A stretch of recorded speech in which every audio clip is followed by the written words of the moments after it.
Hi, Sam Bell here at Guitar Interactive Magazine. I'm at the O2 Academy at Islington with Aaron Marshall from Intervals.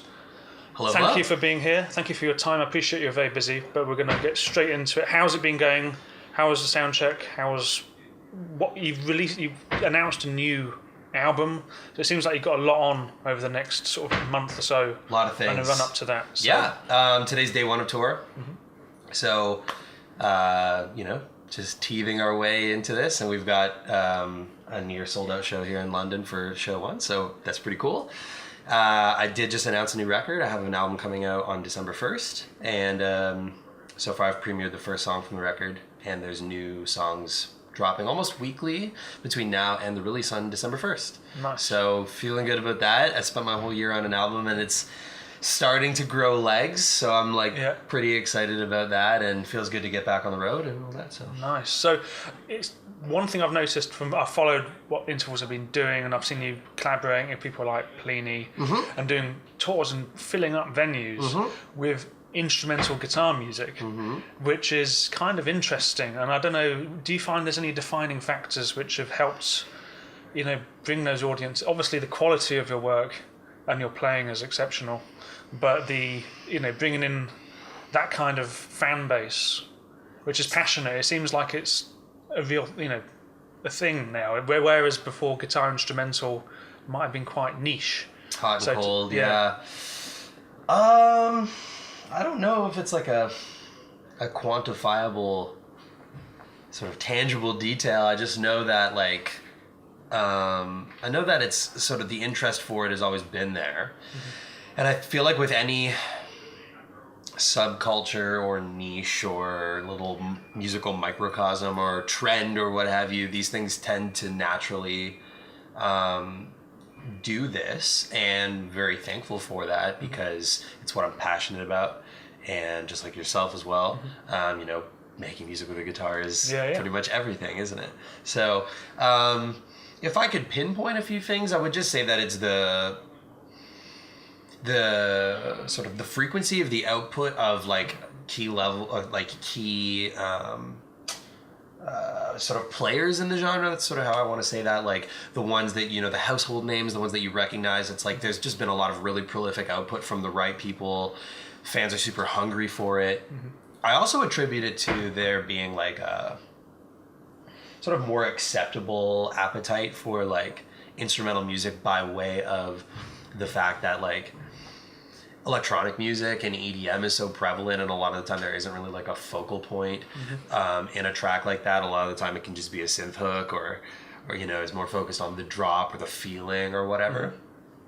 So that to me is where I think people are sort of a little bit more, they're embracing instrumental music more and understanding that there really is a lot of wonderful, interpretive, deep, nuanced content that high energy shows, super involved. It's not just a backing track with a bunch of notes on top. Yeah. These are, at least from certain individuals, it feels like songs. I've always tried to pride myself on it being about the vibe and the song. Well, that's what I was going to say. There's one of the things that I find unique about what you do is the melody and the structures are. I mean, you're playing. There's technical things going on which people like to listen to in the guitar instrumental genre, but you don't make that the focal point. It's the melody and the kind of the groove as well. I mean, I remember when In Time, the first record came out, and it had that was probably around the time when dare I say it, the gent movement was coming, the more tech riffy 100%. Sort of thing. And what I noticed is it embodied elements of that style, but you kept your own voice in it, and you had the melodies as the forefront of that, and there wasn't really anything. I'd not really heard anything like that until that point. Damn. So then you released the shape of color. There was an album in between that as well, which was A Voice Within, which was a little bit more of sort of that In Time era type stuff, and obviously it's the only record in the catalog that had a vocalist and all that. But the Shape of Color was definitely perhaps the album that would have proceeded In Time, but definitely a shift in the audible aesthetic for that record for sure. But definitely, and I've noticed that you got the Way Forward. Is the name of your new album. So, and I noticed you got the awesome artwork, which I love. Yeah. It's got the aesthetic and everything. It's got the synth wavy kind of elements to it. And I noticed on the the debut track, sorry, but the Touch and Go, which is out at the moment, as a debut song. You got like synths, and a bit of that element, in a bit of an older school aesthetic to it. I keep on using that word, ironically. What was the process in coming up with this album compared to previous ones? Have you streamlined anything? I'll see if I can put all that together in a response. So basically, it's okay. So like I came from playing in, local metal bands in Toronto, and I always had a guitar in drop C.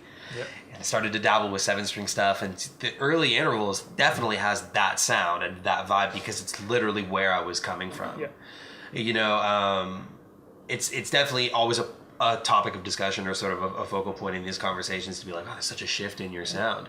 And to me, it's like I was always going there, and I know that there's definitely a really big gap between In Time, ABW, and The Shape of Color, where it definitely like really I swung the pendulum in another direction. But that was sort of me just being like, I don't want to say like enough's enough, but it's like that kind of thing where it's like, okay, I need to just for like my own output and my own like sanity and everything, I need to just like try something different.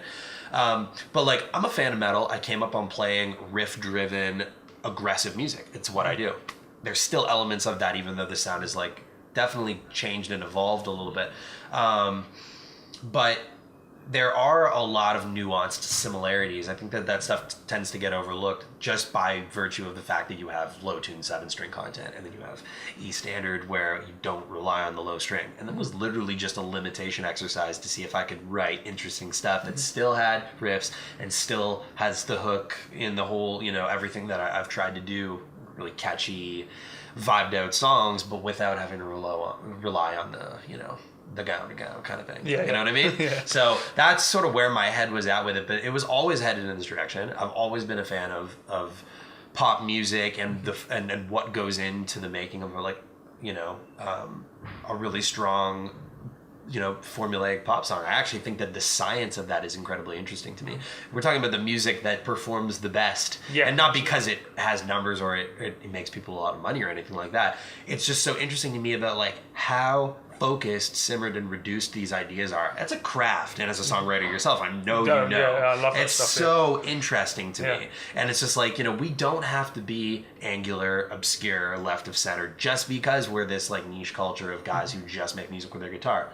There's definitely crossover. It's songwriting. Yeah. So that's always been the thing for me. It's like, okay, there's going to be some technical moments and some flashy bits and some heavy stuff, but for me, the most important thing has always just been about every song needs to be hook oriented, all killer, no filler at all times, pretty much. That's really crucial to me. And then just to address the synth thing, that's just it sort of showing its sort of surfacing in the music. There's always been backing tracks and sort of like those types of like background elements, pads and unison lines and harmonies and things from synthesizers.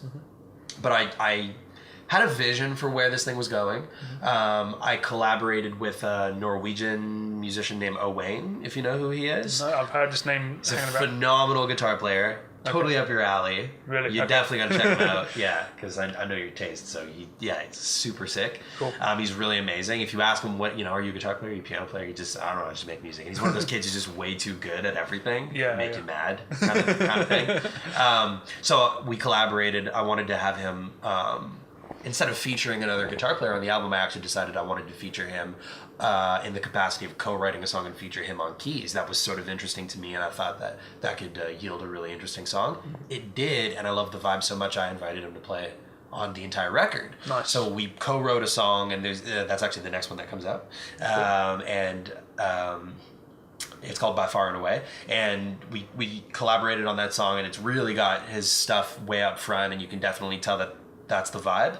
But once you hear that and then you listen to everything else on the record, you'd be like, oh wow, so everything else that I wrote I passed along to him as sort of a final filter, and he did his thing, and he's reharmonizing things and comping lines and harmonizing stuff and unison lines and stuff. It's incredible. He's amazing, and I'm very thankful to have him on the record. So well, that leads me to another question: is your writing process. Okay. And this is something I'm fascinated with. I know every guitarist has a slightly different way of doing it, and guitar instrumental music is quite abstract. Yeah, it's not like get some chords and sing a melody or whatever it might be. Yeah. Especially when you're incorporating it with the riffy sort of side of things, where it's a bit more based. The rhythm guitar part is just as important as any other part. Yes. Do you know if you have a particular sort of routine, so to speak, of writing, or what's your process like for you? It's probably just jamming first, like everybody, you know. I feel like that's like the stock answer. Be like, just jam, man. But it's true. Like, I got to vibe out with something. Definitely depends on my headspace. But a lot of the time, I think, like, as you get better at songwriting, I think it's not the act of, like, what the content is so much. It's like two things to me. I think it's like the act of like efficiently channeling this thing and curating what you know to be like an idea that serves the purpose with conviction. So it's like, I think I know like right off the bat if something is like cutting room floor type material, or if it's like something that is definitely final product worthy. Okay. I always find it really impressive when guys be like, yeah, I wrote 22 tracks and we cut it down to 12. I'm like, dude, that is so crazy to me.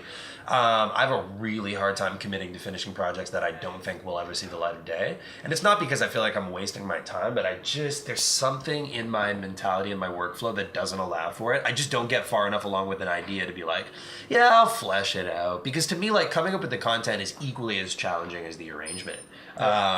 You know? So that can be kind of difficult. But for me, it's jamming an idea. It'll definitely strike me as something that I think is strong enough to just be strong content, you know, like really prolific, focused, like, okay, this represents me in this moment. This is a vibe I'm trying to say. So that's the surface level. And then the other thing for me is like, can I flesh this idea out, whether it's analyzing it from like a, get nerdy for a sec, I guess it's a guitar interview, but like from a theoretical standpoint, be it through like modes, is it an interesting chordal movement, is there a strong motif that I think that I can play off of, whether it's I've written the melody first and I think that I can sort of work that into something riff based later, or more often than not it usually starts riff oriented because that's always been my background. And I can see the top line inside it and I know that, okay, the riff is going to later yield quality chord progression or alternate chord progressions that are sort of built around that idea. And the top line probably exists as some sort of relative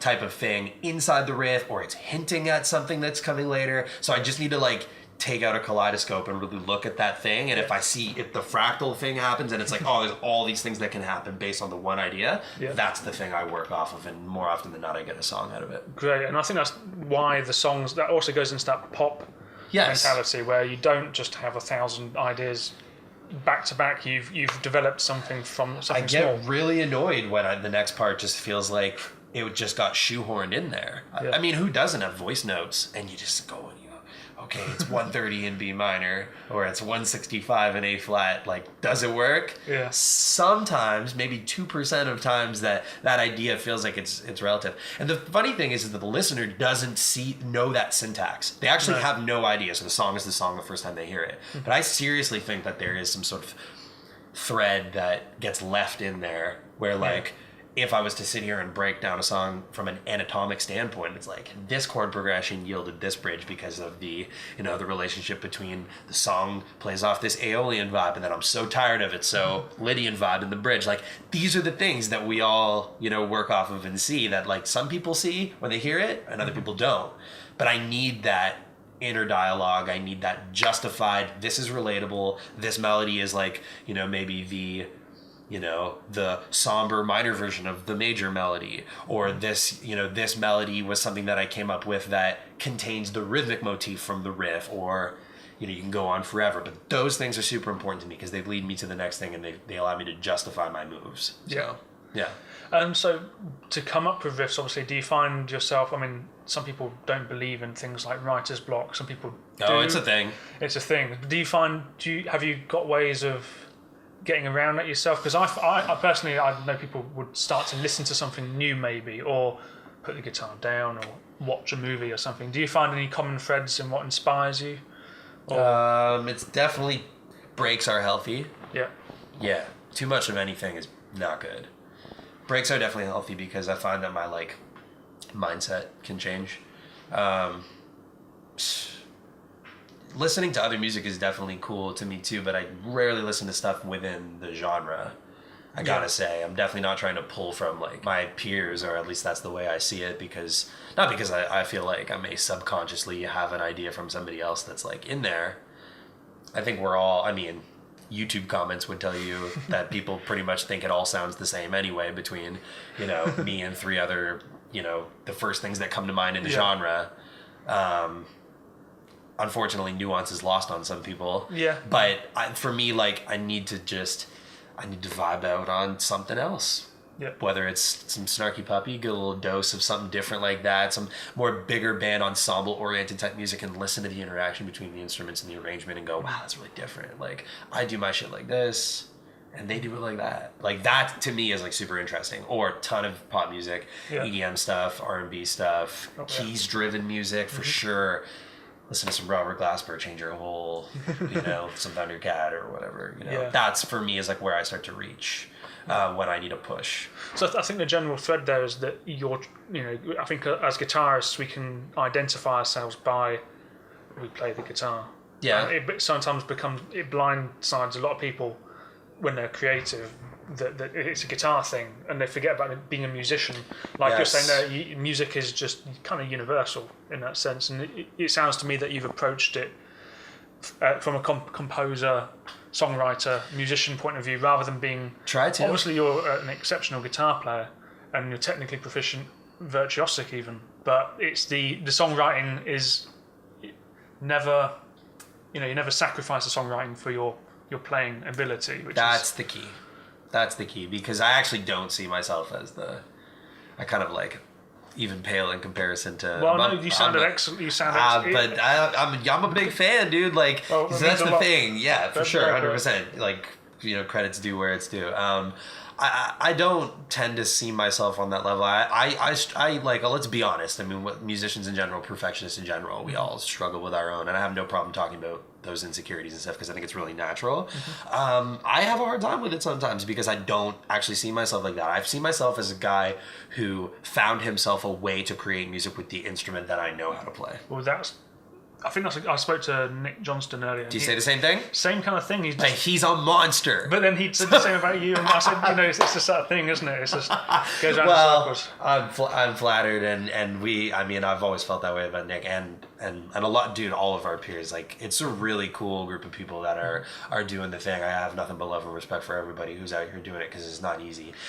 You know, but songwriting first and foremost, absolutely. I'm just a kid who found his way with a guitar, and, you know, unfortunately, that's the stuff that I don't let it get under my skin. Maybe it used to, for sure, when people are like, you know, you sound the same all the time, or like your song, you know, you don't do anything flashy, and I'm just like, but that's not music to me. Like, those are the things that you see at the venue when you come to the show, and the guy making the comment didn't come to the show anyway, but you come experience the thing, and you play off those moments, and you see me do it. You know, even a simple idea, the way it's played is so important. But I'm totally at terms with the fact that some people will never see me perform it. It is what it is on record, and you may never see how it looks. Maybe that's not important to some people. I know it is for some.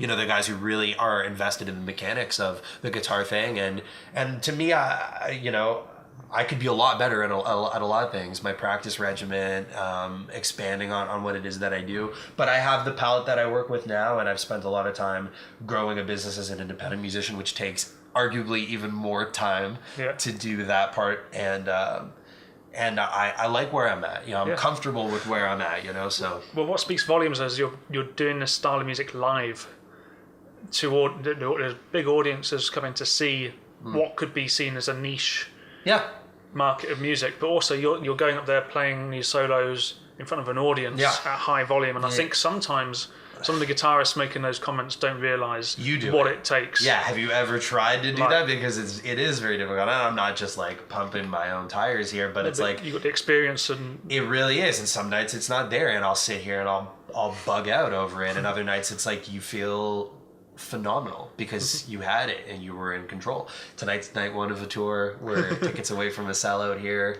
And we're teething on our way into this thing. You know, I've only had a handful of things this year, went across Canada on a co-headliner with a band called Northlane from Australia, and I just played a festival in South Africa. And other than that, I've just, it's the first headliner of the cycle, a lot of new music, a lot of old music, which is also posing to be a bit of a challenge to get that back, bring the 7-string back out and find those chops again. And it's a different world for the right hand. Yeah. It's a whole different thing. So yeah, it's a big bag of tricks. And I like the challenge, and I actually truly believe that people are coming around on the human nature of these things. I mean, my favorite guys have clammy moments and stuff, and your favorite guys too. I'm sure you've seen it. Yeah, but I kind of like that. Yes. The human element is. Oh, I see the people I look up to, and it happens, and you go, God bleeds. You definitely it's sort of comforting. And as long as the crowd has that rapport with you, then it's fine. You let it roll off your back. It's gonna happen. You'll never play a perfect setting. So. Also, that's how guitar is. I think it's an unnatural instrument in the first place. It's very difficult. And sometimes those nuances can be what are attractive about it. I think so. Watching a guy think a little bit, as long as he's not thinking too much. You tend to fight the imperfections of your guitar too, whether it's like a change in the temperature and the neck's gone on you when you pick your guitar. Who knows? All that, man, all that. It's always something. You get on stage and it's not what it is. For me, more than anything, it's just being comfortable with not onion ears. I like to keep it pretty old school. I wear earplugs for sure. Course, loud monitor mix in a big loud room, and that's my vibe. And it has to feel a certain way.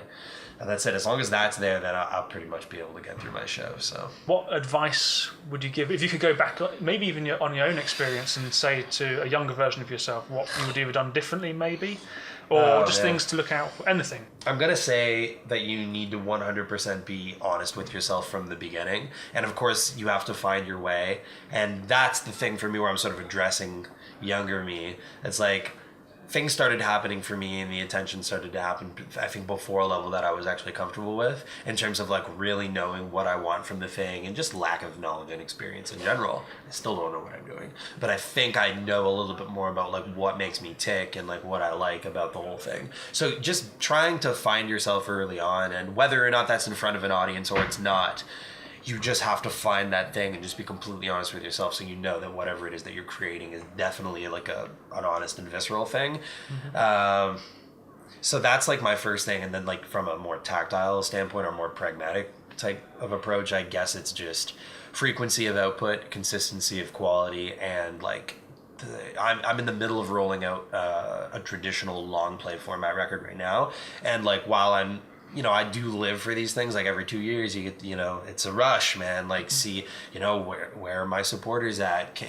Rolling this thing out without a label every time, it's like the industry changes. My landscape is different every single time. Mm-hmm. I've bitten off a lot more than I think I can chew this time, which is posing to be a challenge, but it's cool. Mm-hmm. And, my whole thing with that is to just, while you build a fan base and you find yourself, or maybe you already have found yourself, it's just frequency of output. So what I mean by that is, don't release your debut album to a couple people. It's about EPs and singles. There's whole other corners of the music industry, arguably the bigger ones, that have this model completely on lock, and with the advent of streaming and the things that make music more readily available. Yeah. I think that you need to play to that. I think that playing against that is to your detriment. We live in a world where this has changed everything. I've seen bands release double albums of 18 songs, and next week a kid's asking for more. Yeah. And it's bananas. Yeah, it's mad. Because it is, because it takes me an entire year to find those 8 to 10 songs or whatever it is that I'm like super over the moon about. Emotionally invested in it. 100%. And I'm like confident and ready to record them and watch them grow and then set the thing off. Like that is a super difficult thing to do. So what I mean by I'm probably over, that traditional rollout, or this might be the last time that I do it, is I need to give that a rest for a second. And I know for a fact that I need to step in that direction. Frequency of output. And I did it early on. So I just took a break from that. And what I mean by that is my first 2 releases were EPs. And EPs take time too. But I think the single game is to be embraced. So just to paraphrase all that, if you're starting out, you're trying to grow a fan base, I think that singles and EPs, there's who are we impressing with long play format when you don't have 100,000 followers or 50,000 followers or whatever is a significant milestone for whatever individual? Like, you only get your debut album once, and why are we investing ourselves in long play format when you're over it in 4 minutes and 21 seconds or whatever it is, you know? Yeah. Seriously. I think that there's nothing to be discredited about this singles game. Just sit down, write the EP, okay, sure, do it all at the same time, and then drop singles every month. Like, why not? Try new things. That's something that you need to do. So you have to adapt to the landscape, consistency of output, frequency of output, and find yourself somewhere along the way, and just don't care about the YouTube comments and all that. Just do you, and you'll find yourself here because the community is very embracing. I mean, the fact that I can come here, first time headlining in United Kingdom and in Europe and everything. I've put a little work in here before. You know, Protest the Hero and Tesseract were kind enough to bring me for the first time, and Animals as Leaders, can't thank them enough for last summer and everything they did for me all last year around the planet. And, you know, that validated and brought me to a situation where I know I'm very lucky to be in that position. I don't take it for granted in the slightest, and I seriously believe that if you're confident enough in what you do and the art is honest enough, you'll find yourself in the same position.